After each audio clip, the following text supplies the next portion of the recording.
Bueno, para esta parte del catecismo vamos a hablar del tema de la oración. La oración es un tema que, primero, a veces está muy mal entendido y segundo, muchas veces no solo está mal entendido, sino muy mal practicado. La oración en realidad es como una conversación que uno tiene con Dios, pero no en el sentido de que esa conversación de alguna manera va a hacer de que yo, por ejemplo, trate a Dios como si fuera mi igual. O sea, no es una conversación en el sentido estricto de que yo voy a hablar con Dios como si Él fuera, ejemplo, ¿no? Un ser humano como yo. Para que se entienda, porque me van a decir seguramente, pero Jesucristo tomó la naturaleza humana. Sí, pero hay una jerarquía. Él es Dios, yo soy su criatura. Yo me dirijo en la oración a Jesucristo por varios motivos, o sea, para agradecer, etcétera, pero reconozco que Él es Dios. Y una de las cosas que tiene la oración, por ejemplo, que muchas veces no se toma en cuenta es que la oración es humilde.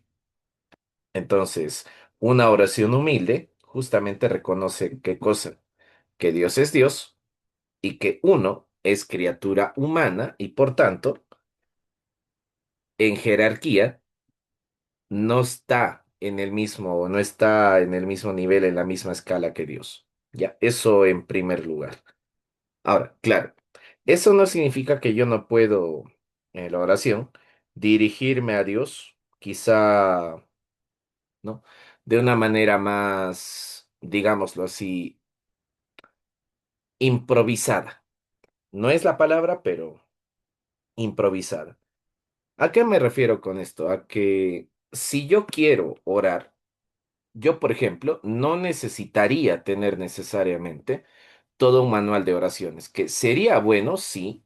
De hecho, yo les voy a recomendar algunos manuales, les voy a pasar algunos materiales, pero no es tan necesario, porque en realidad la oración es como una especie de... Igual, es como una especie de don, pero Dios es el que siembra este deseo de la oración. O sea, de alguna manera cuando una persona ora, es porque primero tiene la necesidad, ¿no? De dirigirse a su creador. Y segundo, porque la persona reconoce que sin Dios no es nada. Y como sin Dios no es nada, pues se dirige a Dios porque Dios lo es todo, ¿no? Entonces, eso es lo que tenemos que tener en cuenta, ¿ya? Para empezar, entonces, y poder aclararles algunas cosas, ¿no? De la oración, vamos a ver primero, ¿no? Lo que hemos estado haciendo estas sesiones, ¿no? Orar, ¿no? Sobre todo en la lengua latina, que ya, de alguna manera durante este pontificado, ¿no? Y seguramente con el pasar de los años, va a adquirir quizá la preeminencia que tenía en el pasado. Muy bien. Esta es la parte segunda del catecismo, corresponde a la oración. El capítulo primero, ¿no?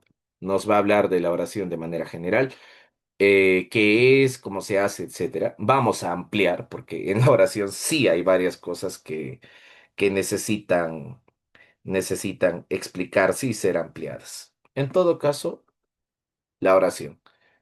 In nomine Patris et Filio et Spiritus Santo. Amén. Esta noche especialmente le vamos a pedir a Dios que no solo nos brinde la gracia de poder entender este misterio, porque este sí es un misterio enorme. El hecho de que Dios en su infinita bondad le permita a una criatura comunicarse con él es un don. Que el Creador permita que la criatura, ¿no? se dirija y obviamente Dios escuche dicha oración es un don, es una gracia, ¿no? Así que vamos a pedirle al Señor que nos permita comprender esta gracia en la medida de lo posible y para futuro no solo comprenderla, sino practicar la oración, acostumbrarnos a tener una vida de oración quizá mucho mayor de la que podamos tener ahora en nuestros diferentes estados de vida. Pater noster, qui es in celis, sanctificetur nomen tuum, advenia regnum tuum, fiat voluntas tua sicut in cielo et in terra. Pane nostrum quotidianum da nobis hodie, et dimite nobis debita nostra sicut et nos dimitimus debitoribus nostris. Et ne nos inducas in tentationem, sed libera nos a malo. Amén. Ave María, gratia plena, Dominus tecum, benedictas tui mulieribus, et benedictus fructus ventris tui, Iesus. Sancta María Mater Dei, ora pro nobis peccatoribus, nunc et in hora mortis nostre. Amén. Próximos a celebrar la solemnidad del Sagrado Corazón de Jesús, hacemos la jaculatoria. Ya, ustedes repitan, ya saben cómo responder. Sagrado Corazón de Jesús, en vos confío. Sagrado Corazón de Jesús, en vos confío. Sagrado Corazón de Jesús, en vos confío. In nomine Patris et Filii, Espíritu Santo. Amén. Muy bien, vamos a empezar. A ver, antes que nada, la oración es una comunicación que nosotros, como seres racionales, conscientes, tenemos con nuestro Creador, con Dios. Repito nuevamente, la idea de la oración no es equiparar, no es igualar al hombre con Dios. Simplemente entender la oración es saber que Dios ha sido infinitamente bueno, misericordioso, como para permitirle a su criatura poder comunicarse con él. Y para esa comunicación justamente ha utilizado el tema de la oración. Muy bien. Y ojo, no, ojo. En la pregunta nos va a indicar cómo se divide el tema de la oración. Primero vamos a empezar por acá. ¿De qué se trata esta segunda parte? ¿No? De lo que viene a ser la doctrina cristiana. Esto nos habla de la oración, ya. De la oración en general, que es lo que vamos a empezar a ver ahora, y del Padre Nuestro, de forma particular. Ya, eso es lo que vamos a ver en todo caso, primero, antes que nada. Ahora, ¿por qué se habla de manera particular, como dice el catecismo, del Padre Nuestro? Porque el Padre Nuestro es la oración por excelencia enseñada por Jesucristo. Es decir, de todas las oraciones que existen, la oración que fue enseñada al ser humano por el mismo Dios, hecho hombre, es el Padre Nuestro. Así que por eso es la oración que se tiene que meditar con mucho más detalle y la que se tiene que explicar también a través del catecismo. Por eso se menciona Padre Nuestro. También se va a hablar del Ave María. Ya no, no hay mucho lío con eso. Ahora sí, la pregunta, ¿qué es la oración? A ver, vamos a leer primero. Nos dice que la oración es la elevación de la mente hacia Dios. Ya, elevación de la mente. A ver, vamos a poner por acá. Nos dice que la oración es la elevación de la mente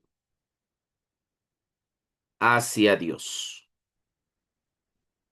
Muy bien. ¿Y para qué? ¿No? Tiene algunos fines la oración. Para adorar, agradecer y pedir todo aquello que consideremos necesario, ¿no? Lo que necesitamos. Muy bien. Noten que se utiliza la palabra elevar. ¿Por qué dice elevar?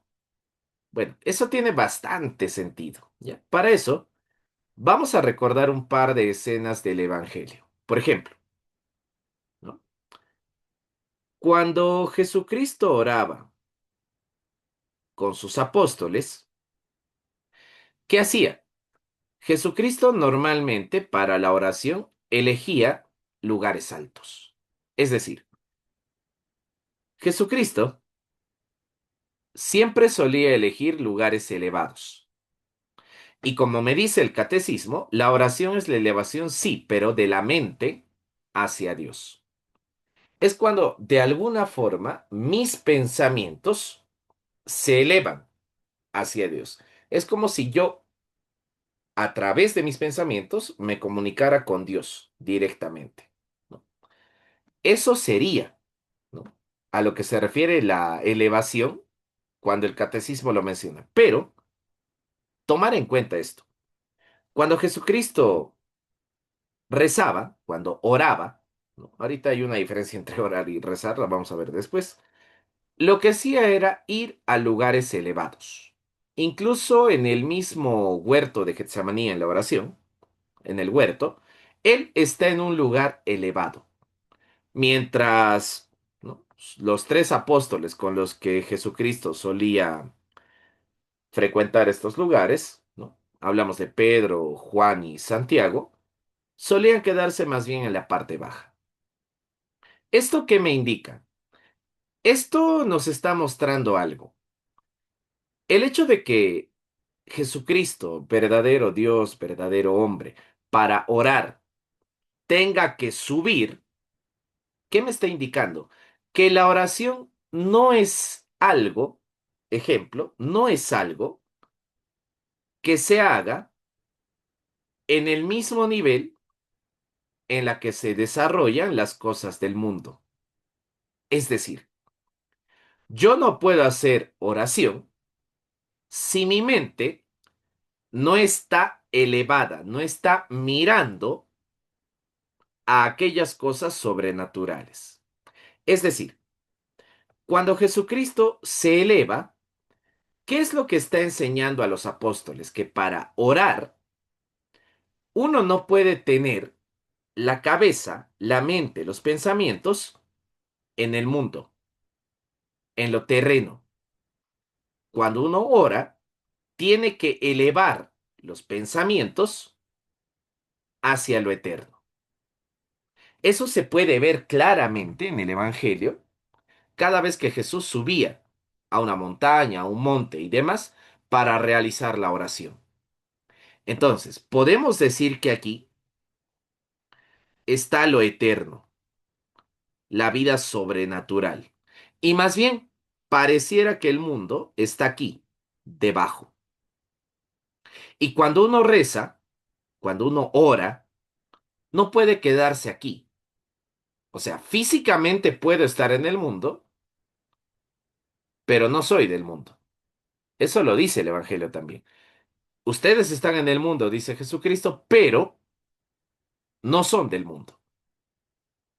¿Cuál es aquel momento, ¿no?, aquel instante en el cual yo no soy del mundo, sino que más bien me elevo hacia lo eterno durante la oración? Entonces, lo que Jesucristo enseña es justamente eso, que yo puedo estar físicamente en el mundo, sí, puedo estar pisando el mundo, yendo al trabajo, yendo a la escuela, lo que sea, pero en el momento que yo quiera orar, mi mente y mis pensamientos tienen que mirar hacia lo eterno. Y lo eterno, justamente, bastante relacionado con el tema de la salvación.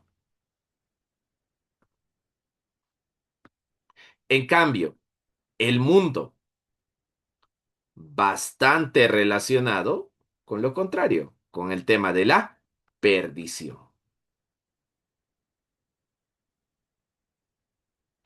Entonces, una de las primeras cosas que hago en una oración, que es elevar mi mente hacia lo eterno. Como dice los libros, excitar la imaginación pensando en aquellas verdades eternas, en aquella salvación prometida, etcétera, etcétera. Esa es la manera de orar. Ah, y ojo, que este no es el único símil. Si esto lo analizamos de manera litúrgica, porque esta es una manera, ¿no? Viendo el tema del Evangelio, por qué Jesús subía, se elevaba, etcétera, ¿no? Viéndolo de otro modo, también se puede entender lo siguiente, ¿no?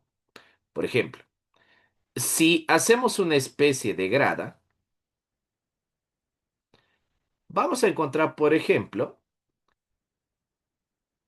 la puerta del templo. Ahí está, ¿no? La puerta del templo. Luego estará su cúpula, quizá otra cúpula, ¿no? Etcétera. Y lo interesante que es, ¿no? Lo interesante que es que cuando yo entro al templo, en el mismo templo, porque hay gradas que lo separan del mundo, vean, hay gradas que lo separan del mundo, este es un templo, este es el mundo. Cuando yo ingreso al templo, veo otras gradas. Hay incluso otras gradas. ¿Que conectan con qué? Con el altar. O sea, estas gradas, ¿a dónde me están llevando? Al lugar más sagrado de un templo que justamente coincide con el altar. El lugar donde se da el sacrificio de la Santa Misa. Este es el altar. Es el lugar especialmente designado para ofrecer el sacrificio de la Santa Misa. ¿Quién lo ofrece? El sacerdote, por nuestra salvación. Entonces, en este lugar, que es el altar, es donde se ofrece especialmente el sacrificio. Y tiene la misma idea. ¿En qué sentido? En que veo que, por ejemplo, aquí está el mundo. Aquí está el mundo. Para que yo salga del mundo, igual que en este caso, tengo que elevarme, tengo que subir, escalar, o quizá dicho de otro modo, ¿no? Madurar. Sí, la palabra es correcta, madurar, porque, ojo, a mí me habla de mente, pero justamente esto está relacionado con el alma. No está relacionado de manera quizá estricta con la cuestión del cuerpo, está más relacionado con el alma. Entonces, ¿eso qué significa? Que cuando, volviendo acá, que cuando una persona está en el mundo, recordemos, el ser humano es alma y cuerpo. Como ya hemos dicho, yo estoy en el mundo, pero no soy del mundo. Jesús lo dice así, ustedes están en el mundo físicamente, por el cuerpo, pero no son del mundo, porque vuestra alma, vuestra mente, tiene que elevarse a lo eterno. Entonces, en el mundo está el cuerpo, ¿no? Lo físico, lo material, la parte material del hombre, el cuerpo. Pero, ¿dónde debería, dónde tendría que estar el alma? Elevada, en lo eterno. Ahí tendría que estar el alma. Y para que yo consiga esto, ¿qué tengo que hacer? Subir. Tengo que escalar hacia lo eterno. O sea, ¿qué veo acá? Subida, ¿no? Veo una escala. Aquí el alma escala, el alma sube, el alma asciende. ¿Ve? Escala, sube, asciende. Cuando una persona va a la iglesia, hace lo mismo. Para entrar al templo hay gradas. Las gradas que hacen separan a este lugar santo del mundo y la persona sube, sube. Entra a la iglesia, ya está fuera del mundo, ¿no? El templo en este caso, fuera del mundo, y la persona ingresa. Pero se da cuenta de que dentro de esto que está fuera del mundo, dentro de este templo, dentro de este templo, hay incluso algo que está más elevado. Y ese algo que está más elevado, ¿qué me está indicando? Que es mucho más sagrado. Y ese lugar sagrado, especialmente dedicado al sacrificio, es el altar. ¿Y qué se realiza en todos los altares del mundo? El sacrificio de la Santa Misa.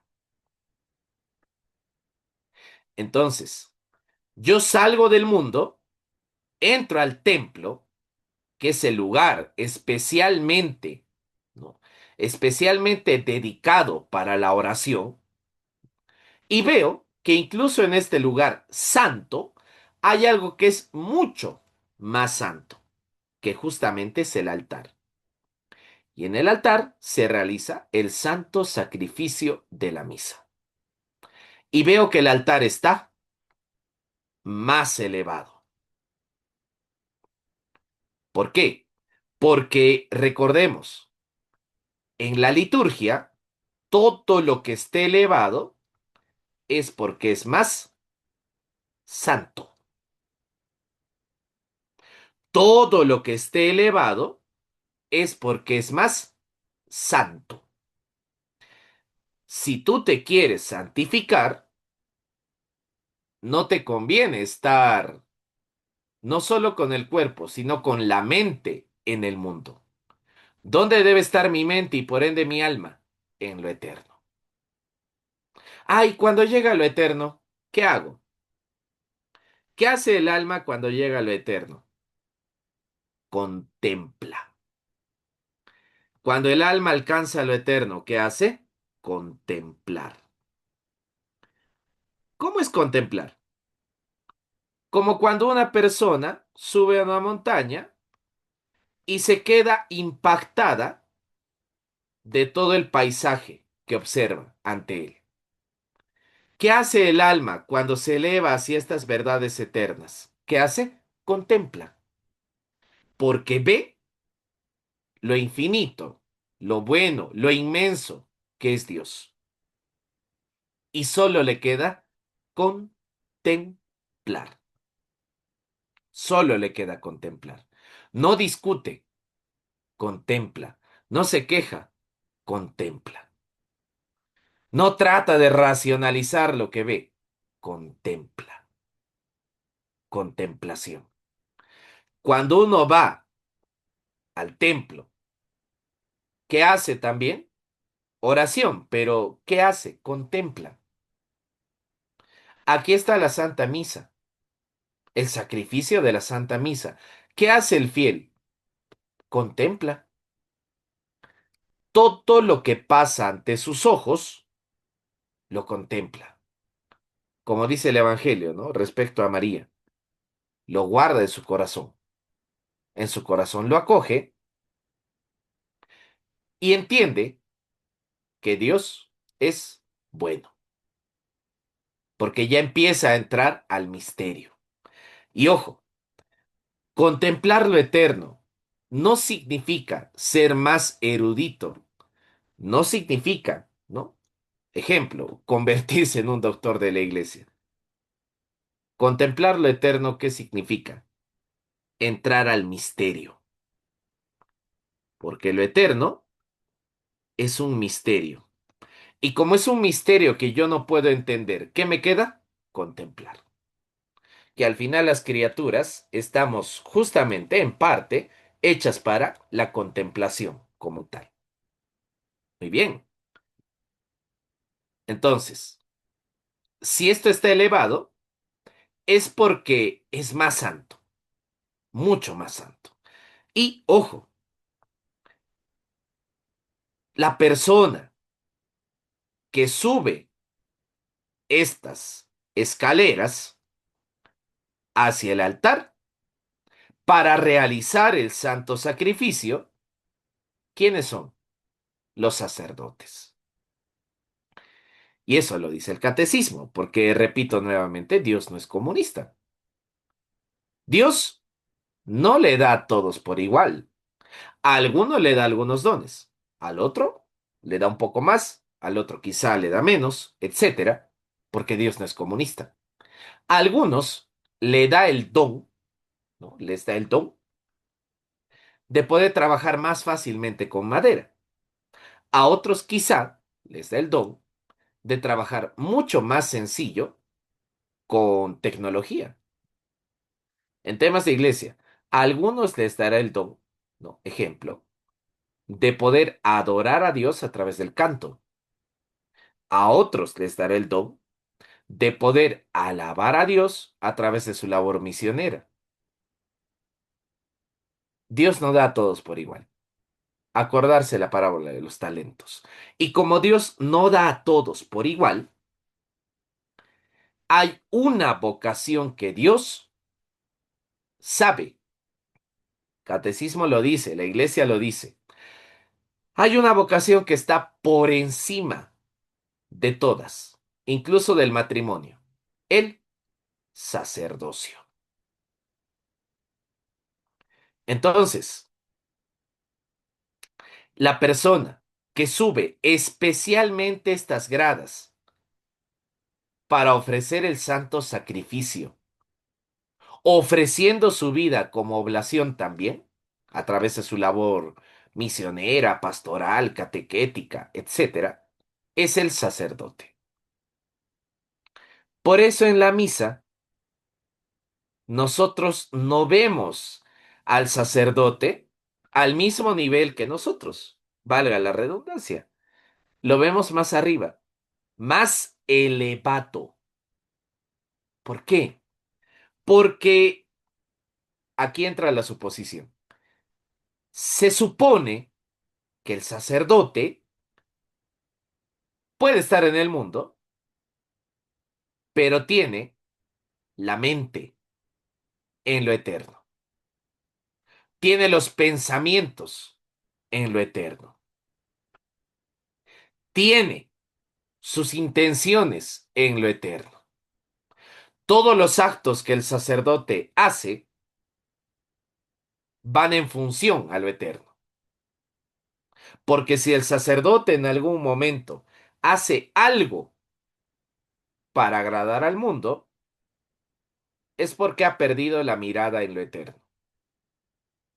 Y Jesucristo, sacerdote eterno, para rezar, ¿qué hacía? Subía a las montañas enseñándole a los apóstoles, a Pedro, Santiago y a Juan, que para elevarse a lo eterno,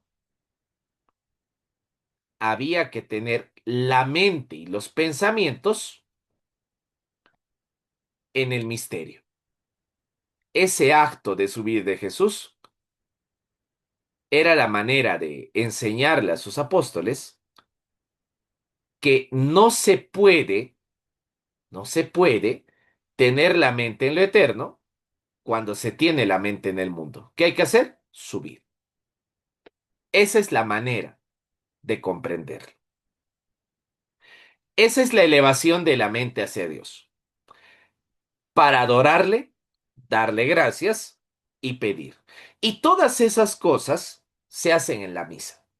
La adoración, la acción de gracias y el tema de pedir. Incluso, ¿no? Faltaría indicar también el tema del arrepentimiento como tal, ¿no? Que también se puede hacer mediante la oración. Ahora, ¿por qué la oración es esencial? Porque hasta aquí hemos entendido un poco qué es lo que ocurre o cómo es que una persona puede alcanzar algo de la oración, porque es una elevación finalmente. Ah, y ojo, cuando decimos a lo eterno y hablamos de salvación, ¿a qué nos referimos? A las verdades eternas. O sea, es saludable que, por ejemplo, yo tenga todos los días un pensamiento dedicado al cielo, sí, al purgatorio, sí, al infierno, también. Es saludable que en algún momento yo piense, ¿no? Imagine, ¿cómo es que ha de ser el juicio final, ejemplo, ¿no? De mis padres? Y al darme cuenta de que quizás su juicio final o su juicio particular primero va a ser muy duro, yo quiera ayudarles a alcanzar la vida eterna, es saludable. Es que eso es tener la mente en lo eterno. Si yo, por ejemplo, digo, ¿no? Wow, mi amigo no logró, ejemplo, no logró ingresar a la universidad, ¿no? Me preocupa. Eso no es tener la mente en lo eterno. Les pongo un ejemplo, ¿no? No es un ejemplo mío, por cierto, de un sacerdote. Este sacerdote una vez recibió a una madre muy acongojada, ¿no? La señora rompía en llanto. Se le acerca al sacerdote y le dice, Padre, no sé qué hacer. ¿Por qué? Porque mi hijo está con una mala mujer. Esa señorita se aprovecha de él, no lo deja en paz, le hace gastar dinero, etcétera, etcétera, ¿no? Y la señora da una lista de cosas que la chica hace. Ahora, lo interesante, ¿no? Lo interesante. Esta señora, ¿qué le preocupaba? El futuro de su hijo, ¿no? Y claro, una persona puede decir, pero eso está bien, o sea, es su madre. Sí, pero esta señora no tiene la mente en lo eterno. ¿Cómo? Si realmente fuera buena madre, no le estaría pidiendo a Dios y no estaría quejándose al sacerdote de la supuesta mala mujer que le ha tocado su hijo. ¿Qué es lo que diría esta señora? Esta señora debería preocuparse de qué? De la salvación del alma de su hijo. Porque la señora, seguramente en su oración, ¿qué le pidió a Dios? Señor, si es tu voluntad, quita a esta mujer del camino de mi hijo, para que mi hijo se pueda desarrollar, tenga un futuro, etcétera, etcétera. ¿Y el alma? Ah, es que la señora no tiene mente en lo eterno. Está pensando de manera mundana, no tiene mente en lo eterno. ¿Eh? Ese es un ejemplo. Entonces, ¿no? La pregunta, ¿y cómo debió reaccionar la señora? Bueno, acercarse a orar y decirle a Dios, Señor, quizá esta mujer no es la mejor, ha sido tu voluntad que mi hijo la conozca, pero si es para salvación de su alma y conforme a tu providencia, que se haga tu voluntad. Incluso Jesucristo nos enseña la oración más humilde. Cuando Jesucristo está en el huerto, Jesús no le da opciones a Dios. No le dice a Dios, mira, Diosito, que si tú me consigues este carro o este libro, yo hago 50 rosarios. No, no, la oración no es una gama de opciones. O sea, tú no le puedes ofrecer a Dios algo, en teoría, porque Dios es dueño de todo. Y si llegaras a ofrecerle algo a Dios, un sacrificio o algo, es por el bien de tu alma, es por la salvación eterna de tu alma. Por eso hay algo llamado ofrecimiento. ¿Yo le ofrezco a Dios? Sí, pero no es porque Dios lo necesite, es porque yo lo necesito. ¿Y por qué lo necesito? Porque soy un ser humano y puedo equivocarme, puedo perderme, puedo pecar. Entonces, qué complicado es tener la mente en lo eterno y qué fácil es tener la mente en el mundo. Solo piénsenlo. Cuando rezaron por un amigo, ¿rezaron por la salvación de su alma? ¿O rezaron, por ejemplo, para que tenga éxito en sus estudios? Lo mismo, si alguna vez rezaron, ejemplo, si alguna vez rezaron por vuestros padres, ¿rezaron para que recuperen su salud o rezaron por su conversión? Si alguna vez fueron catequistas o algo por el estilo, ¿Rezaron para que esas personas alcancen la salvación eterna en algún momento? ¿O rezaron para que tenga éxito en el mundo? Porque no es lo mismo. No, pero son jóvenes. Hemos rezado para que sean buenas personas, buenos profesionales. Eso es tener la mente en el mundo. Si siendo catequistas, haciendo apostolado, ¿no?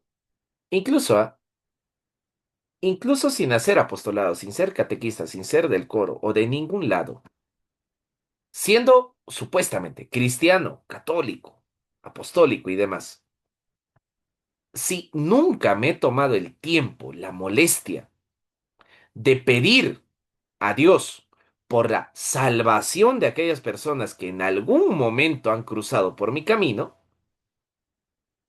entonces yo nunca tuve la mente en lo eterno. Solo les hago un reto. Piensen en todas las personas que han conocido este año. Ahora piensa, ¿cuántas veces le pediste a Dios este año por la salvación de las almas de esas personas? ¿Cuántas veces? Es que tienes la mente en el mundo. Tenemos la mente en el mundo. No es un verdadero espíritu de oración. Y por eso, ¿no? Por eso, Santo Doctor de la Iglesia, San Alfonso María de Ligorio, ¿qué decía? Ay, no, no es una frase larga, enorme. El que reza se salva.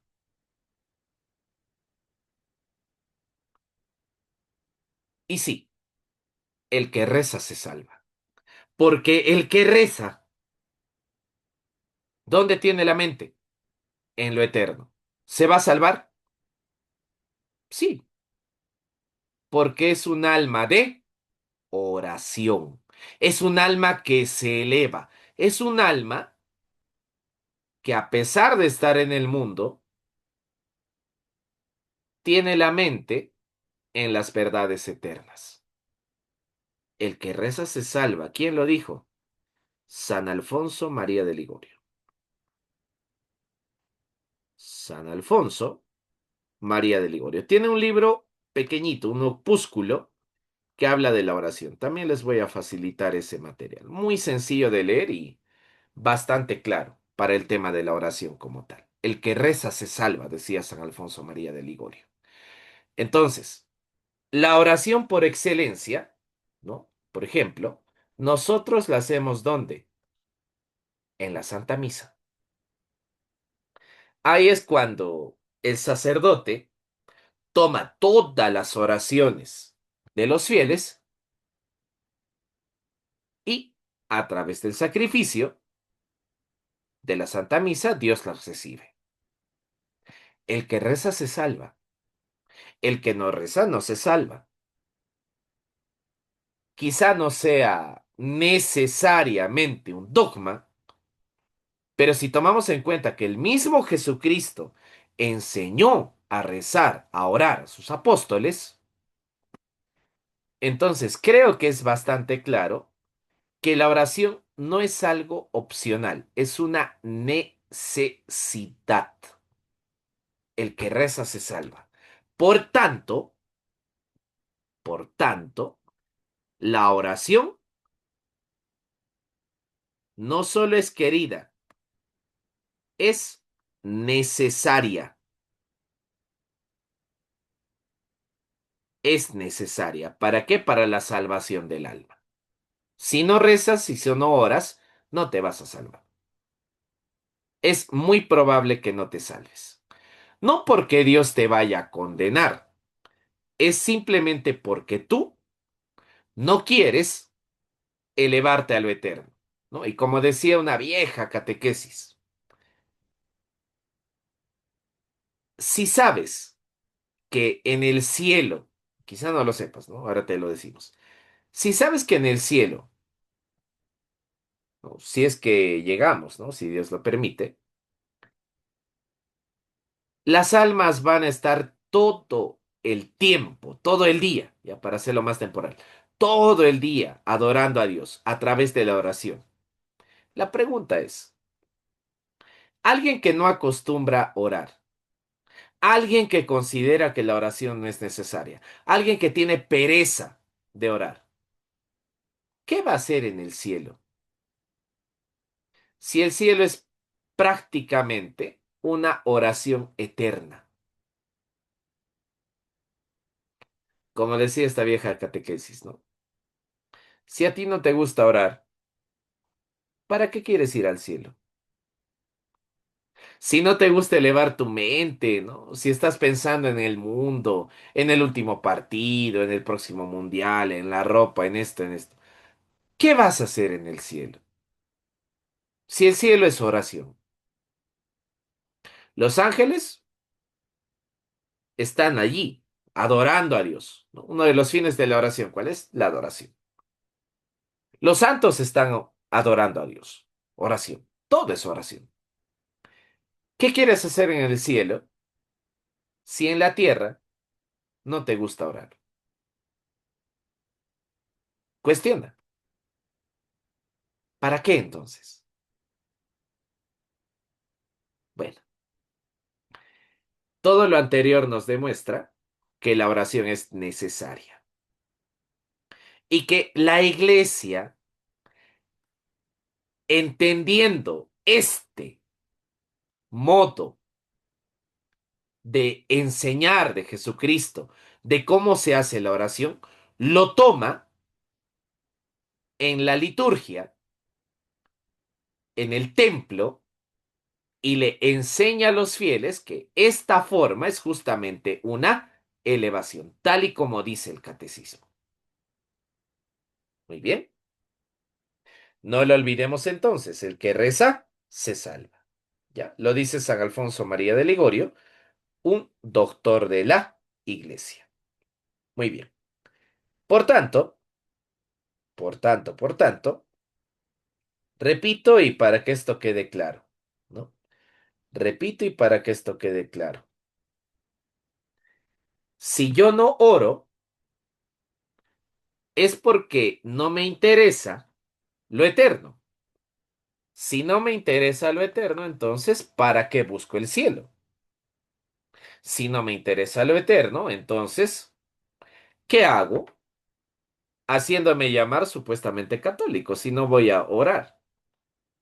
Ahora, ojo, con eso no estoy intentando desanimar a aquellas personas que quizá nunca lo han intentado, o que más bien, este es un error, creen que la oración gira en torno a saberse de memoria 500 páginas de un oracional, o aquellas personas que piensan que si no tienen, al menos en la memoria, ¿no?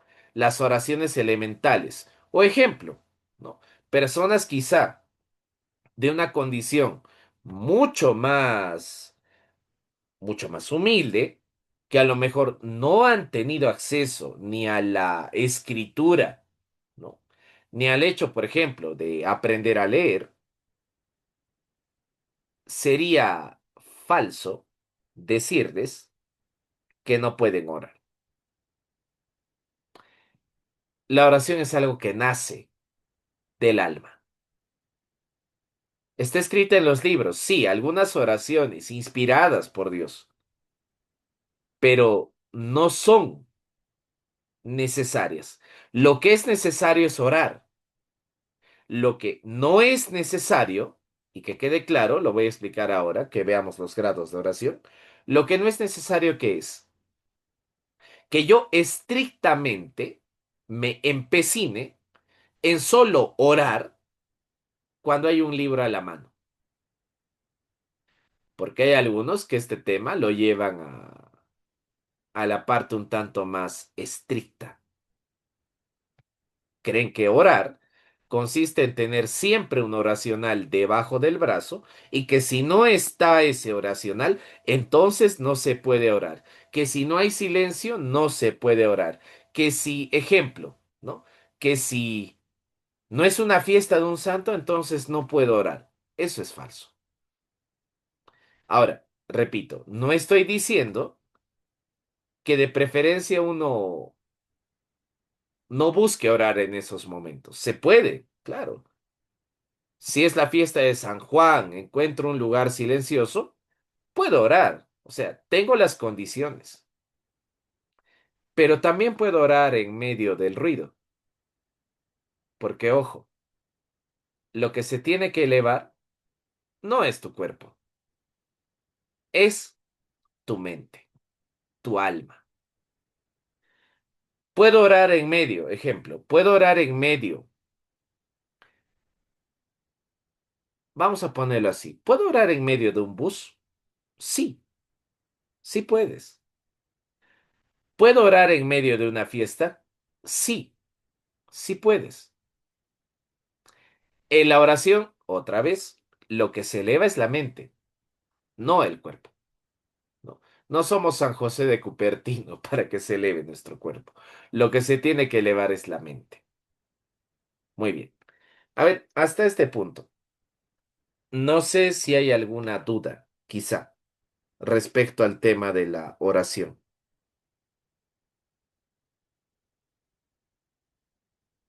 Si tienen alguna duda, me avisan, a ver, respecto al tema de la oración.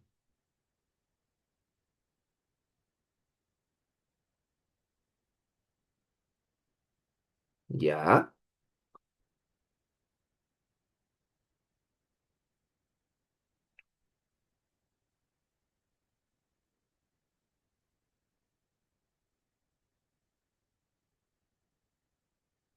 Bueno, eso lo vamos a ver con los grados. Es muy buena pregunta. Eso lo vamos a ver ahorita justamente con los grados de oración. Para entender en qué situación estamos. Porque, ojo, el alma, igual que el cuerpo, crece, asciende. Así como empezamos siendo bebés, luego niños, luego adultos, etcétera, el alma igual. El alma tiene una infancia, el alma tiene como una especie de juventud, llega a una etapa madura, etcétera. El alma es igual. Así que eso lo vamos a ver en un rato. ¿Ya? Muy bien. Si no hay más comentarios, a ver, vamos a continuar. Entonces, para ver este tema con un poquito más de detalles, vamos a aclarar un par de cosas, ¿no? Recordar, el alma, como se eleva, nosotros consideramos que igual que el cuerpo, el alma tiene un crecimiento. Es como un crecimiento espiritual. Ya, o sea, el alma es como que tenga una infancia y debe crecer. Entonces, el alma va a tener un crecimiento espiritual.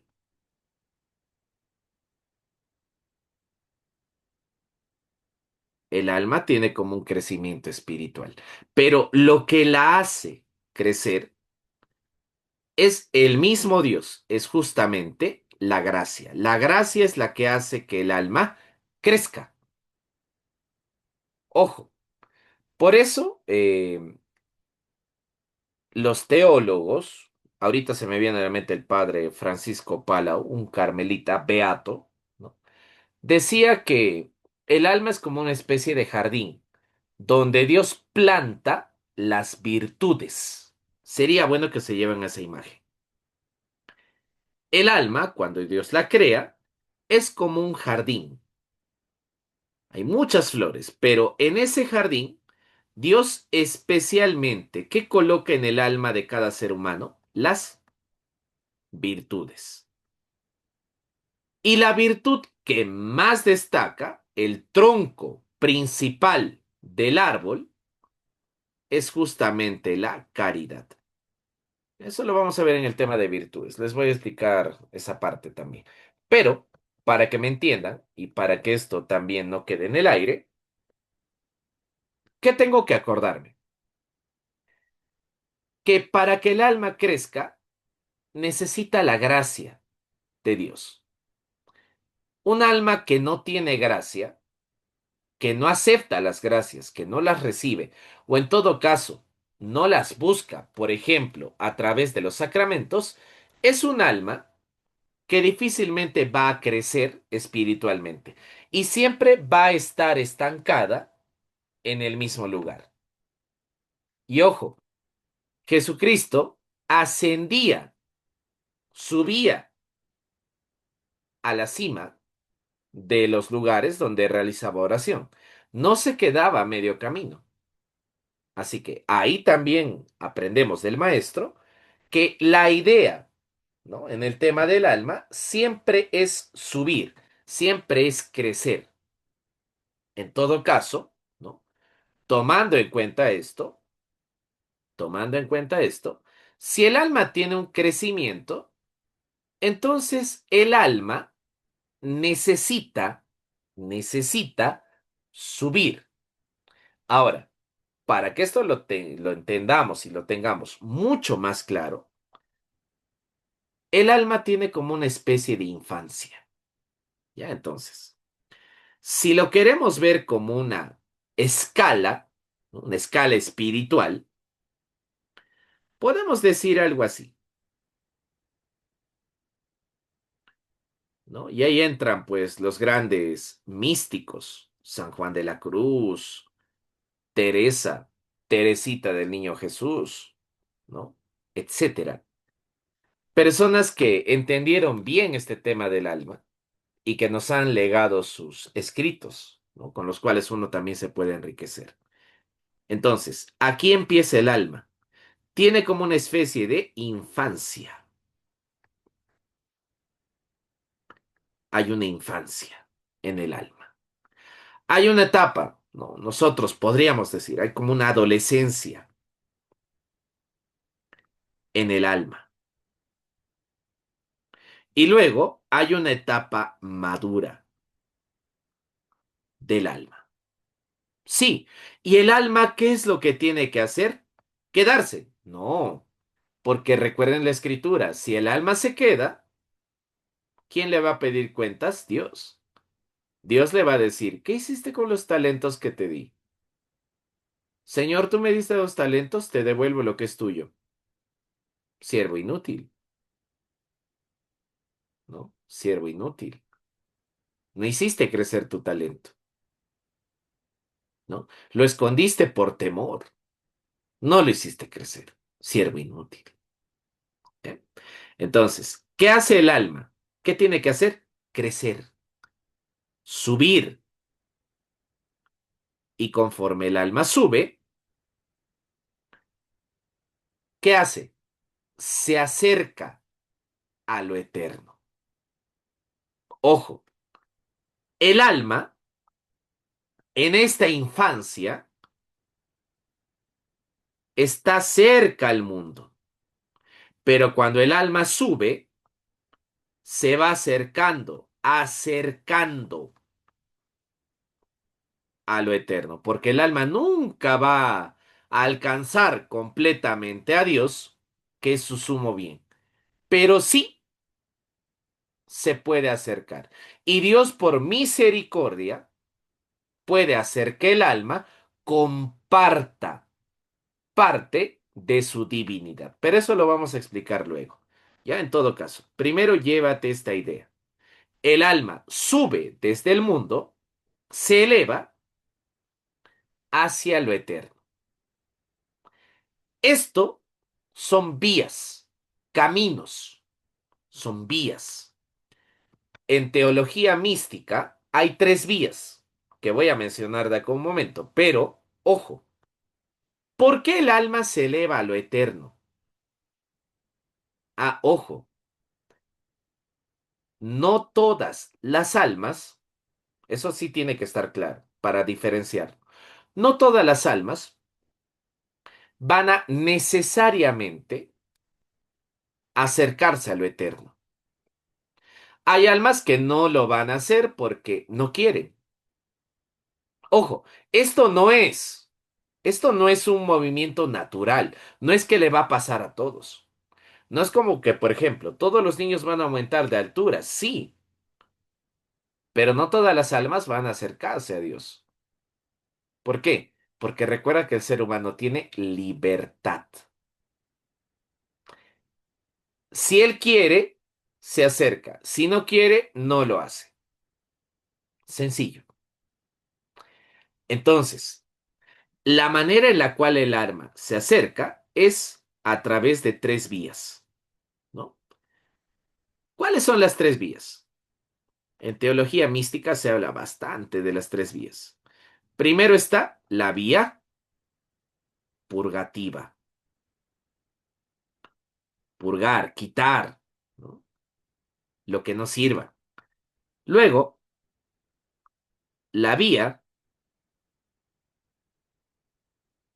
iluminativa y finalmente la vía unitiva, de la cual ya hablaremos casi al final, de la vía unitiva. Entonces, el alma empieza primero quitando todo aquello que impide ver lo eterno, como un día nublado, ¿no? Como un día nublado lleno de nubes que me impide ver a Dios, que es el sol eterno. Luego está la parte iluminativa, cuando finalmente quito todo lo que me impide ver a Dios y empiezo a contemplar destellos de aquella luz. Y la anhelo. La anhelo tanto que quiero unirme a Dios. Como decía esta oración que rezamos en alguna sesión sobre la Trinidad, ¿no? Quiero estar en el seno de la Trinidad, ¿no? Decía Sor Isabel de la Trinidad. Quiero unirme al Eterno, ¿no? Al uno y trino. Quiero inflamarme en ese amor eterno. Ah, esas son las vías. Y vean que estas vías terminan en la vía unitiva, en una unión mística con Dios. Porque a eso me tiene que llevar la oración, a una unión mística con el Eterno. Pero ojo, y esto sí, lo voy a explicar porque me interesa bastante que el día de hoy sepan, Dios mediante, en cuál de las etapas quizá podríamos estar. Yo pongo este ejemplo porque es un poco más natural y es una manera quizá más entendible, ¿no? Asequible de comprender cuál es el estado de mi alma, ¿no? En dónde está mi alma. Pero hay que tomar en cuenta algo. Dios creó al alma. Ya, vean, Dios creó el alma. Como Dios creó al alma, entonces el alma, como dice San Agustín, busca a su creador. Lo busca, porque es natural. Dios creó el alma y por tanto, como el alma es infundida, colocada en un cuerpo en el momento de la concepción, ¿qué hace el hombre íntegro? El hombre que ahora es cuerpo y alma. ¿Qué hace? Busca a su creador, porque sabe que fue creado. Más allá de que el ateísmo intenta taparle los oídos, intenta nublarle la vista, el hombre sabe que fue creado y busca a su creador. Y como el hombre busca a su creador, San Agustín tiene razón cuando dice, ¿no? Señor, yo te busqué afuera, te busqué en la ciencia, te busqué en el éxito humano, en las dos carreras, en los tres autos, en las dos casas. Señor, te busqué en los estudios, te busqué en el placer, te busqué en el pecado, pero no se me ocurrió buscarte dentro mío. San Agustín decía eso, ¿no? Tarde te amé, hermosura tan antigua.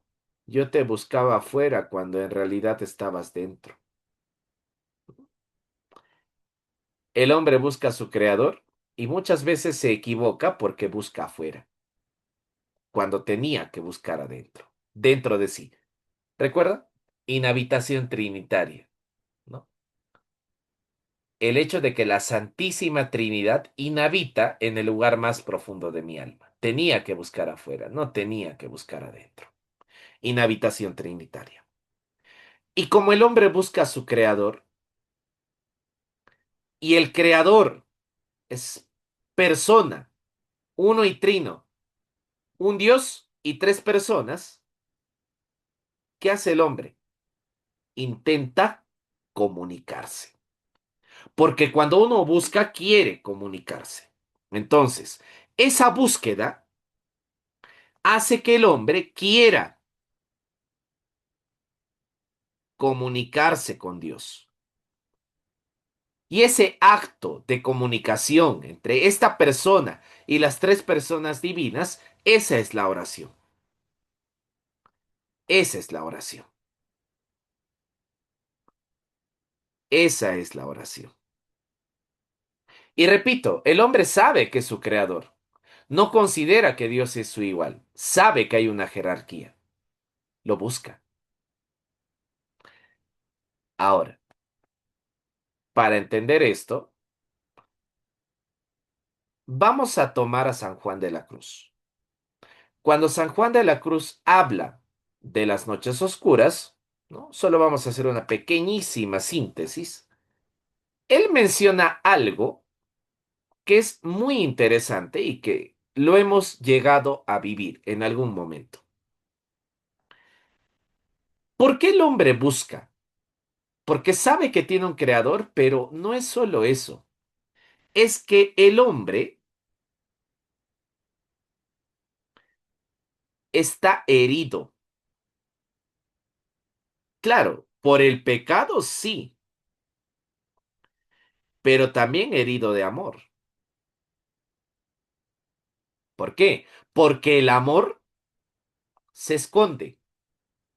Por eso el hombre lo busca, porque el amor se esconde. Y el hombre intensamente busca al amado. El hombre está herido de amor. ¿Quién lo ha herido? Dios. El hombre fue herido por Dios.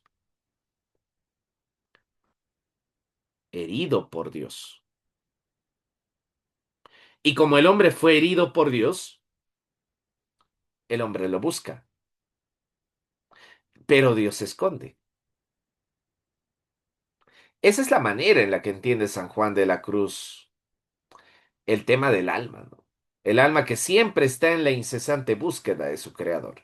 Pero aquí viene un poco el tema de la síntesis. Repito, el alma tiene etapas. Según San Juan de la Cruz, la primera etapa del alma es el enamoramiento. Ya, entonces, aquí tenemos un alma que acaba de entrar, vean,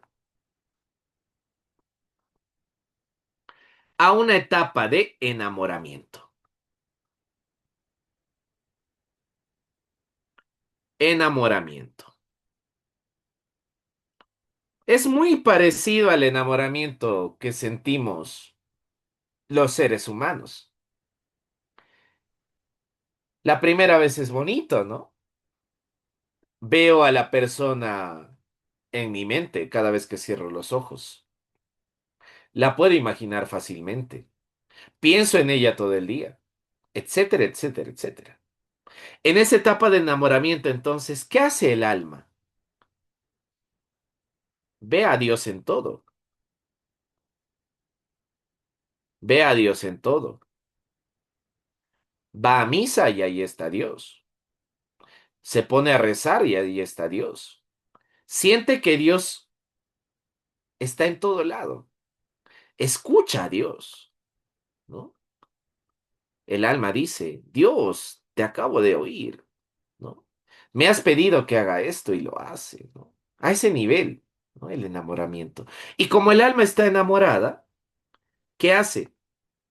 Ahí empieza el apostolado, ¿no? El alma, ¿qué hace? Como sabe que Dios está ahí y la ve en todo, el alma se convierte adoradora del Santísimo, catequista del coro, apostolado, discípulo del obispo, etcétera. ¿Por qué? Porque está enamorada. El alma está enamorada. Así que este es el momento donde empieza, por ejemplo, el tema del apostolado. Porque muchos de nosotros hemos empezado el apostolado por un tema de enamoramiento de Dios. Es decir, ¿no?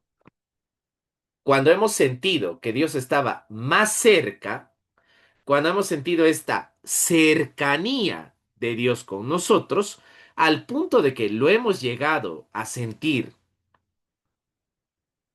incluso tomándonos de la mano, es que nos dedicamos al apostolado.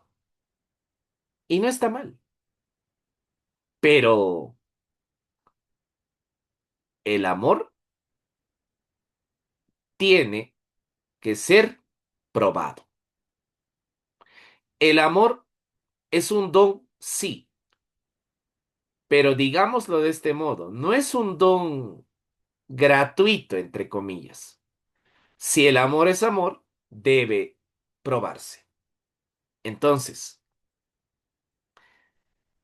este alma enamorada, ¿no?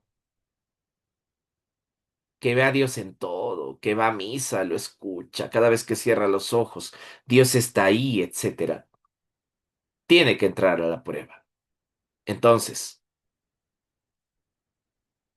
ahí empieza la noche oscura,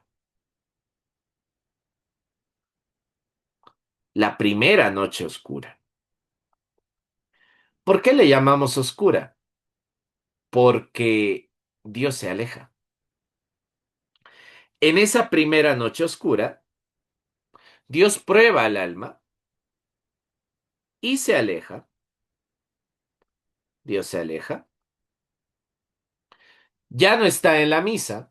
No es que no esté realmente, sino que cuando la persona va a escuchar misa, no siente lo mismo, ¿no? Dice, qué raro. Dios estaba aquí, ahora parece que no. Qué extraño.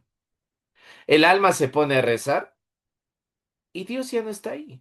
No lo siente cerca. Dice, no, ¿dónde está Dios? Qué raro, ¿no? Hace su catequesis, va al coro y se empieza a sentir vacía, ¿no? Y dice, ¿dónde está Dios? Por qué se ha alejado? ¿A qué se debe? Dios se aleja entonces, ¿no? Dios se va alejando del alma. ¿Por qué? Porque el alma, aquí viene el primer punto de madurez. ¿Qué es lo que está buscando? Sentir. Dice, ya no siento igual. Ya no siento a Dios. Y como ya no siente a Dios, ahí está la prueba. El alma, a veces acongojada, decepcionada, como ve que Dios no está sensiblemente, se va. Deja el apostolado, deja la catequesis, dice, bueno, si aquí no puedo encontrar a Dios, lo encuentro en otro lado. Se hace mormón, se hace pastor, se hace ateo, etcétera. Buscando algo más sensible. Por eso incluso a esto se le puede llamar la noche del sentido, ¿no? De los sentidos. Porque Dios se aleja, ¿por qué? Porque ve que el alma, enamorada, ciega, solo está cerca de él porque siente. Pero cuando Dios se aleja, Ah, el alma también. Primera noche, primera prueba. Luego, Dios nuevamente se hace presente y el alma que pasa la prueba, porque ojo, repito, Dios no es comunista, no todas las almas pasan esta prueba, o a veces están en prueba muchos años. Hay casos de santos que han estado en noche oscura 40 años. Una vez que el alma supera esta primera noche, otra vez es como una fase de enamoramiento, sí, una segunda fase, ¿no? Pero el alma ya es más madura, ha aprendido. Y el alma ya no gira en torno al sentimiento. Es consciente que Dios está ahí. Sabe que Dios está ahí, ¿no? Ahorita vemos este tema, incluso en la ausencia. Incluso en la ausencia. Porque Dios le ha enseñado a ese alma que no es necesario que sienta a Dios, que tiene que aprender a amar a Dios incluso cuando Él está aparentemente ausente. Entonces, el alma aprende que Dios está ahí incluso en la ausencia, que Dios está ahí y qué importante es esto, incluso, y no incluso, sobre todo en el silencio. Porque cuando el alma era inexperta, ¿no? Volvemos al pasado, cuando el alma era inexperta, ¿qué hacía? Rezaba y escuchaba la voz de Dios. Ahora reza, Dios no le responde y sabe que esa es la mejor respuesta, el silencio. Ha aprendido, está aprendiendo el alma. Pero Dios tiene que probar el amor. Lo pone a prueba. Entonces, Dios, esta vez, no solo se aleja, se esconde. Y se esconde bien, porque Dios lo hace todo bien. Entonces, Dios se esconde. Segunda noche oscura. Quizá la noche más temida, la noche del espíritu. ¿Qué ocurre? Dios se esconde y se esconde bien, ¿no? Se esconde muy bien Dios. Entonces, Dios no solo está lejos, está escondido, está escondido.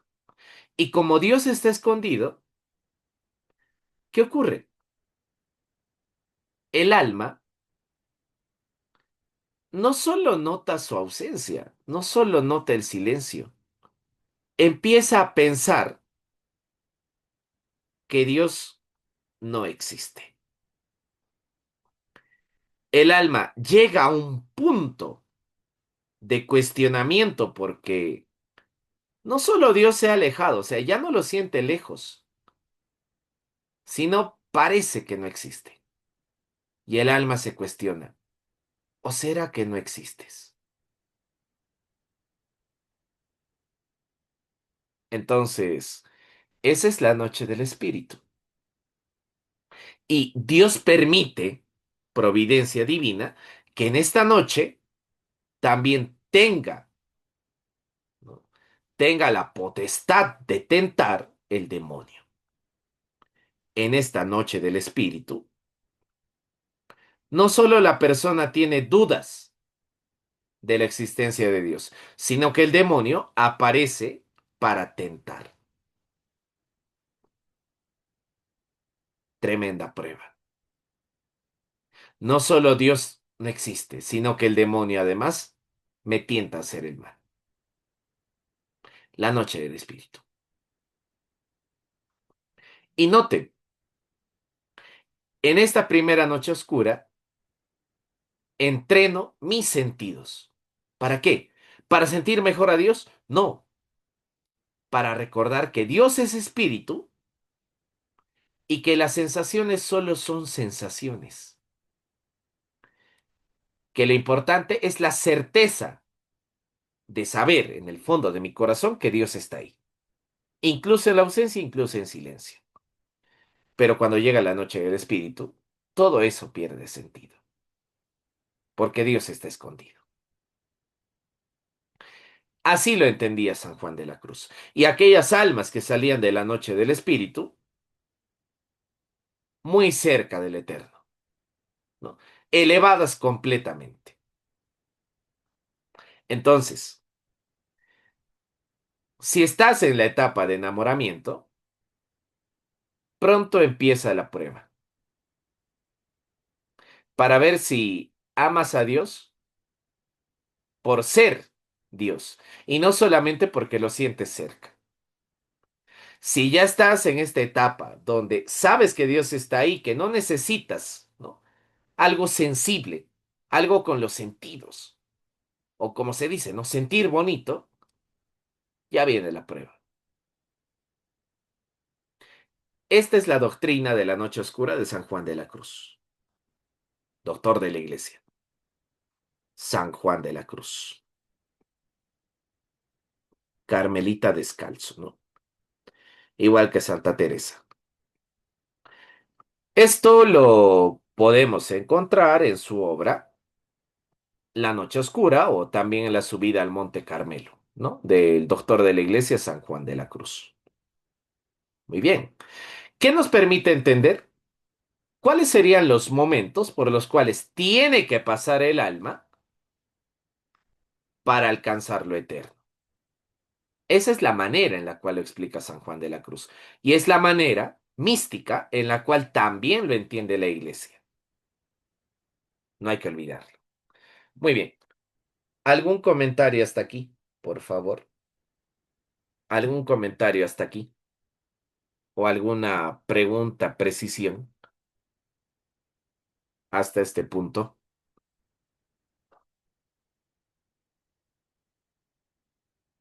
Ya, ya. Normal. No hay problema. Muy bien. Entonces, esto para entender cómo es que, ¿no? Nuestra alma va escalando, subiendo ciertos niveles y para darnos cuenta de que estos niveles no implican éxito mundano, sino que poco a poco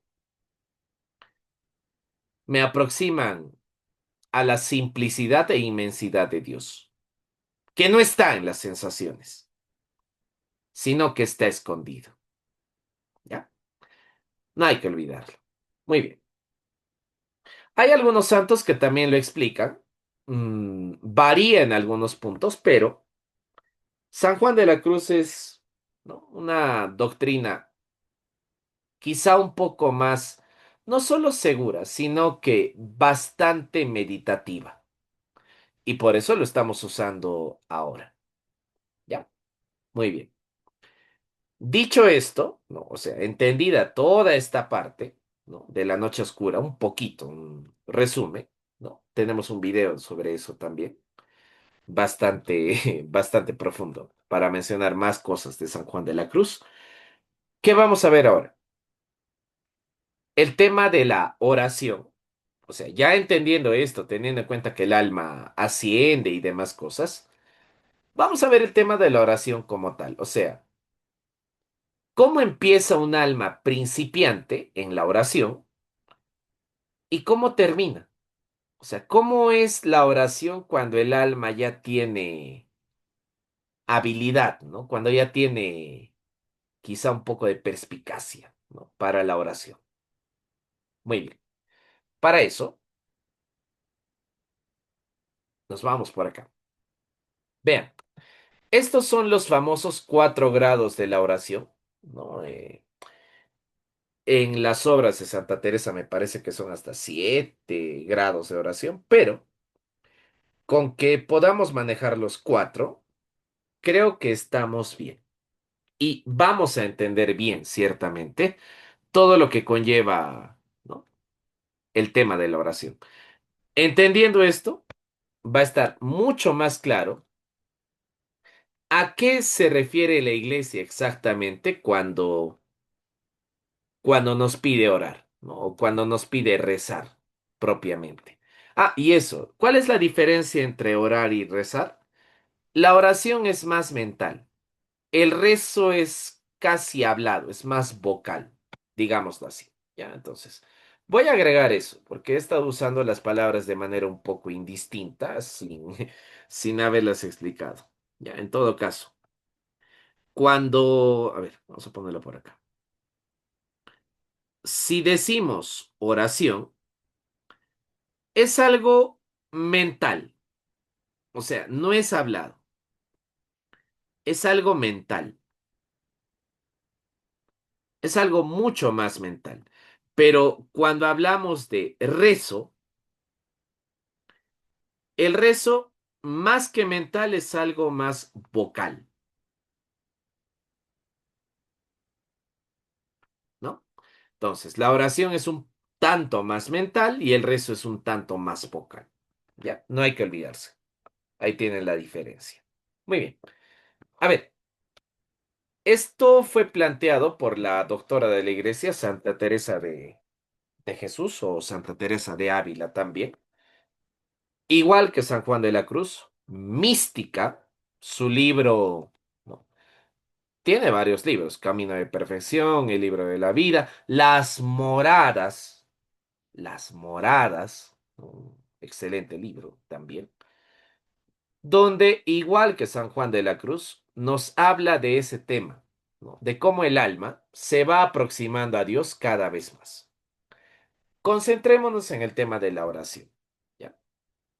A ver, y ahorita vemos este tema de la semana santificada. Muy bien. Hay 4 grados de la oración según Santa Teresa: el pozo, la noria, el río y la lluvia. A ver, para ordenarnos, este es el pozo, ¿no? Este es el grado 1, el pozo. Ya, porque en la imagen está un tanto, el orden está un poquito quizá alterado. Este es el 2, este es el grado 3 y este es el 4. Muy bien. Ya tenemos el orden. Ahora, vamos a explicar. Primero, la oración es algo que a muchas personas les cuesta. ¿Por qué? Por falta de costumbre, por falta de hábito y sobre todo por falta de enseñanza.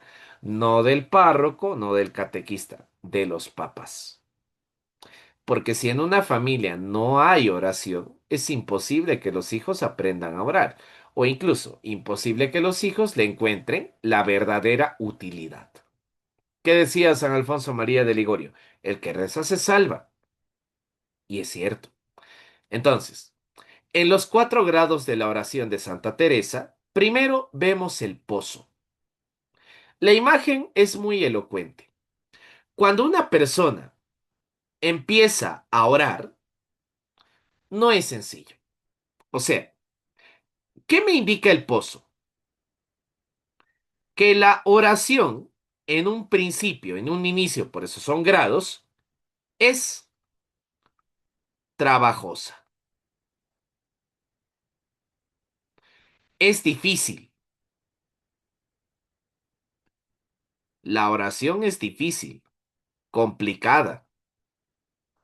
Tomar el hábito de orar todos los días, ¿no? Al amanecer, al anochecer, agradecer antes de la comida, luego de la comida, etcétera, difícil, trabajoso, ¿no? Es más, pareciera que la oración, y esa es una parte importante, pareciera que la oración depende más del esfuerzo humano. Es como si la oración girar en torno a si tengo o no tengo ganas de rezar, o a si tengo o no tengo deseos de hacerlo, o si tengo o no tengo fuerza, porque de repente llegue cansado del trabajo y no me da la gana de rezar hoy día. Por eso es trabajoso. Pero Los que lo hacen, los que lo intentamos en el pozo, a pesar de lo trabajoso, difícil, tedioso que llega a ser la oración, la vamos haciendo. Vamos aprendiendo, ¿no? Vamos sacando agua de este pozo, agua, vean el simbolismo, ¿no? El agua, acuérdense del Evangelio, ¿no? Hay un agua que es de vida eterna. Ya, entonces, el agua en este caso, vamos a ponerlo acá, el agua, ¿qué simboliza el agua? ¿No? Para para este caso. El agua es la oración como tal, ¿no? O sea, es qué tanto de esto depende de mí, ¿no? Y van a ver que al final ya no va a depender del ser humano, ¿no? Entonces, el agua, en este ejemplo, podríamos decir incluso que son como las gracias que Dios brinda, ¿no? La gracia de Dios, ¿ya? Y ojo, dense cuenta que hay un jardín, porque finalmente el agua se saca para regar el jardín. Haremos de cuenta que el jardín es nuestra alma. Entonces, ¿el agua qué es? La gracia, la gracia de Dios. ¿Y por qué es la gracia? Porque recordemos, en la oración, ¿no? ¿Qué le pido a Dios entre otras cosas? Gracia, ¿no? Señor, dame la gracia de no pecar, por ejemplo. Como decía Santo Domingo Sabio, ¿no? Primero morir antes que pecar, ¿no? Señor, dame la gracia de no pecar. ¿Para qué? Porque este es el jardín de mi alma, ¿no? Entonces, la figura que aparece aquí es justamente un jardín. Es el jardín del alma, que tiene que ser regado con la gracia, con ese agua de vida eterna, con la gracia. Es el jardín, entonces. Ahora sí, al principio, pedir a Dios la gracia es difícil, cuesta. A veces uno lo olvida, a veces no quiere, o a veces, tentación, lo considera inútil. Pero un alma perseverante, pronto, la noria, grado 2, ya no hace tanto esfuerzo. La oración se le hace más sencilla. Veamos. La oración se hace más sencilla, ¿no? Qué interesante. La oración se le hace más sencilla. La oración no solo se le hace sencilla, ya no es trabajosa, ya no cuesta tanto, cuesta menos, cuesta menos. Agradecer la comida, ¿no? Antes y después, cada vez se hace menos. Es más, el alma ya no necesita, por ejemplo, buscar obligatoriamente un lugar silencioso porque puede orar, incluso en el ruido. Se hace más fácil. Así que las gracias llegan de manera más sencilla. Y como la oración se hace más sencilla y cuesta menos,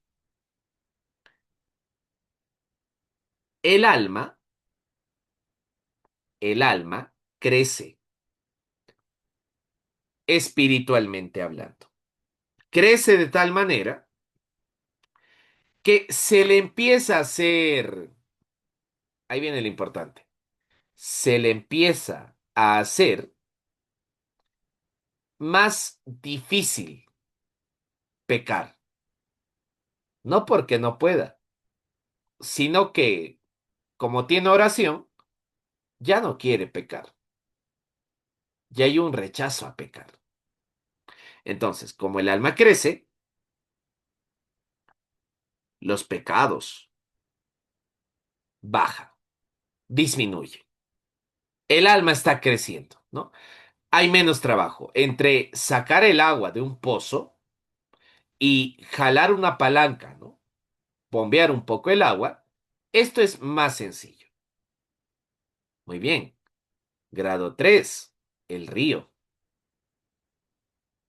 En este caso, en este caso, vemos que el alma, por ejemplo, o vemos que para que el agua llegue al jardín, no hago tanto esfuerzo. Lo que he tenido que hacer, por ejemplo, lo que he tenido que hacer, por ejemplo, es crear un surco para que el agua pueda fluir, ¿no? He creado un surco para que el agua pueda fluir. Así que el esfuerzo que he hecho es mínimo. Simplemente hice un surco y el agua fluye, fluye. ¿Ese surco qué son? Los hábitos sobrenaturales, ¿no? Que le podemos llamar virtud. Entonces, como hemos creado un surco, como hemos creado un surco, ¿qué nos permite ese surco? Que el agua fluya, ¿no? De la manera que quizá, yo ya no necesito hacer ningún esfuerzo, ¿no? Para que el agua corra, porque lo hace por sí misma. En todo caso, ¿no? Aquí, en la cuestión del río, ¿qué es lo que probablemente he hecho? Quizá le hice un pequeño surco o quizá el río de por sí ya estaba ahí alimentando a mi jardín, al jardín del alma. Entonces, ¿qué es lo que veo aquí? Que la oración fluye por sí misma. No necesita del esfuerzo humano, o no mucho al menos, para fluir. Ya es algo mucho más, quizá incluso automático. Ya es casi una gracia, ¿no? Ya es casi una gracia. Entonces, como la persona ya no hace todo este esfuerzo para rezar, la oración se hace más espontánea. La persona puede, ejemplo, ¿no? Estar caminando y estar en oración. O sea, ya puede elevar su mente hacia Dios sin necesidad de convencerse que está en oración. Ya es casi automático. La oración es espontánea, ¿no? La oración fluye por sí misma. Muy bien. Entonces, ¿esto qué indica? Que como la persona ya no hace los esfuerzos, tiene mucho más tiempo para la contemplación. Si antes la persona tenía que cargar, ¿no?, todo un oracional, tenía que hacer el trabajo de memorizar, etcétera, y luego, ya con la memoria entrenada, la imaginación y demás, no hacer tanto esfuerzo, por aquí veo que la persona ya se dedica a la contemplación, ya empieza a contemplar. Ya no necesita, ejemplo, ¿no? Rezar 40 Padre Nuestros de manera continua, ya no le cuesta trabajo. Contempla las verdades. Ve, imagina al Hijo, ¿no? Engendrado por el Padre, lo contempla. Lo contempla en su ministerio, lo imagina en la cruz. Ya empieza la contemplación como tal, ¿no? Ese es el río. El río que fluye solo. El río que fluye solo. Eso es importante, ¿no? Eso es importante porque el río fluye solito, no depende de la persona. El río fluye solo, solito, ¿no? No necesita del esfuerzo humano, ya no tanto. Muy bien. Entonces veo que al principio cuesta oración, pero esto que me permite crear hábito de oración. Es decir, lo que yo debo crear, ¿no? En estas dos primeras fases al menos, hábito de oración, un hábito. Eso es lo que va a demorar, ¿no? Crear el hábito. Y una vez que tenga el hábito de la oración, obviamente pidiendo a Dios que me dé la fuerza, la gracia para este hábito, ya paso a un siguiente nivel donde me va a costar, pero cada vez menos, hasta el punto en el que el río fluye solo. Muy bien, pero ojo, todavía necesita que yo lo vea, todavía necesita de mi cuidado, el jardín del alma todavía necesita que yo observe si es que quizá no necesita mi atención. Finalmente, ¿por qué la lluvia? Porque la lluvia no depende de mí, para nada. Dios hará llover cuando quiera. Es decir, aquí yo rezo porque, ejemplo, son las 9 de la noche y toca rezar, ¿no? Listo. Aquí rezo, ya no me cuesta tanto, pero todavía hay un poco de esfuerzo. Pero ya creció el alma. Aquí el río fluye de manera espontánea. Yo ya empiezo a hacer la contemplación. O sea, ¿necesito observar? Sí, todavía necesito ver mi jardín del alma. Todavía necesito cuidarlo. Pero aquí, Dios hará llover cuando quiera. Es decir, cuando uno llega al grado de la lluvia, ¿qué quiere decir? Que Dios ahora, Él es el que decide cuándo regar el jardín.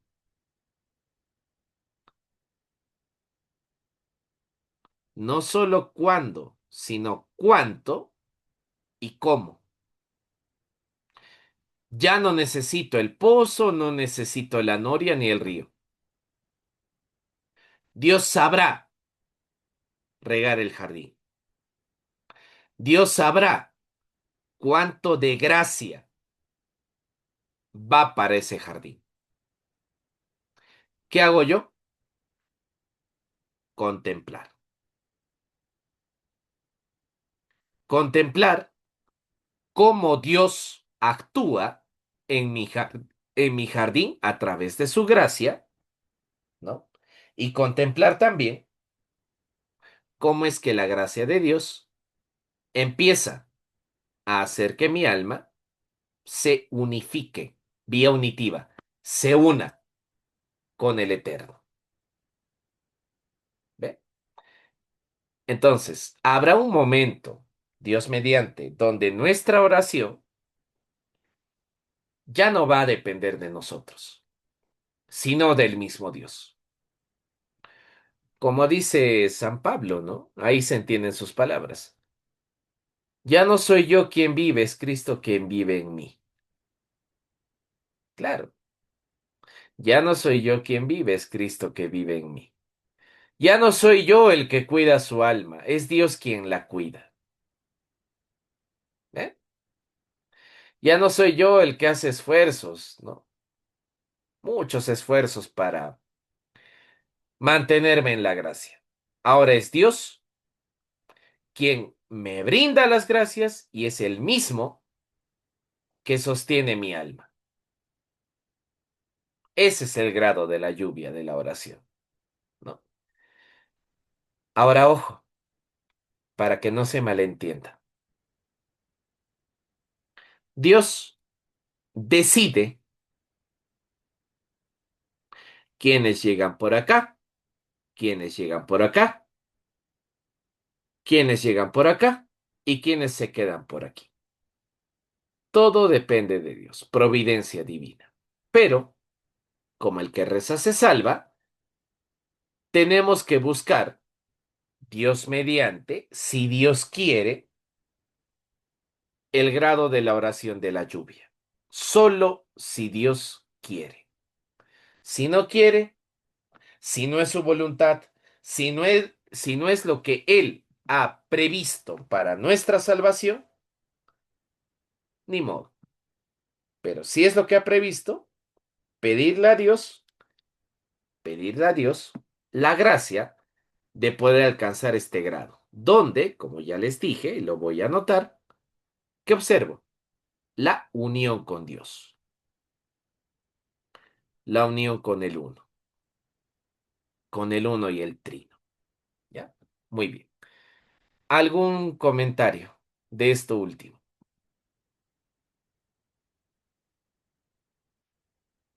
¿Algún comentario de los 4 grados de la oración según Santa Teresa de Ávila o de Jesús? Ya, muy bien. Jeje. Me parece que sí. ¿Mm? Se ha entendido, ¿no? Santa Teresa, sí, no es especialmente, pues, compleja, ¿no? En sus explicaciones. Lo explica bastante y adecuadamente bien, ¿no? Esa es una ventaja, por ejemplo. Muy bien. Bueno, para ir cerrando, redondeando este tema, el tema de la oración es bastante amplio y bonito, sobre todo, ¿no? Como seguramente han podido notar. Vamos a ver algo más. Ya vamos a observar algo más. Muy bien. Pero para eso, a ver, vamos a, para acabar también, de acá a un rato, vamos a poner una oración.